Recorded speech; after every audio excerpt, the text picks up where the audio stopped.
আসসালামু আলাইকুম। এই মুহূর্তে যে যেখান থেকে ভিডিওটি দেখছেন সবাইকে জানাই আজকের এই ভিডিওতে স্বাগতম। আপনারা যারা এরকম ব্যাটারি নিয়ে কাজ করেন এবং আমরাও যারা এরকম ব্যাটারি নিয়ে কাজ করি বরাবরই কিন্তু প্রতারিত হয়ে থাকি এগুলোর গায়ের লেখা দেখি। কারণ এগুলোর মধ্যে লেখা থাকে এক, ভিতরে থাকে আরেক। যেমন এগুলোর মধ্যে লেখা থাকে ৬,০০০, ৩,০০০, ২,০০০ এমএস, কিন্তু চেক করলে পাওয়া যায় ৫০০, ১,০০০, ৮০০। তো এগুলো কিন্তু আসলে যারা ইনপুট করে তারা চাইনিজকে বলে দেয় যে এত হাজার লিখে দিয়ে, মূলত এগুলোর ভিতরে এত হাজার থাকে না। আবার জেনুইন যে ব্যাটারিগুলো সেগুলোর ক্যাপাসিটি আবার জেনুইনই থাকে, কিন্তু আপনারা জেনুইন কোথায় পাবেন? কারণ বাটপারে ভরে গেছে দেশ। তো অবশ্যই এই ব্যাটারিগুলো নিয়ে যদি কেউ কাজ করে এরকম একটি ঋতুকলা মিটার কিনে নেবেন।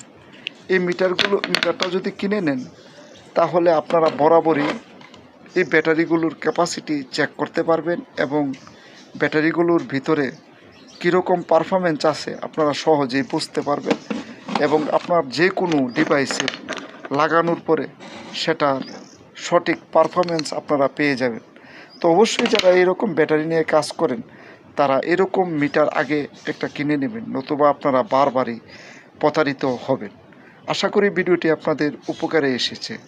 আর যদি উপকারে এসে থাকে তাহলে এখনই পেজটি ফলো করে রাখুন এবং পরবর্তী ভিডিওর জন্য অপেক্ষায় থাকুন। ধন্যবাদ, সবাই ভালো থাকুন। দেখা হবে পরবর্তী কোনো ভিডিওতে।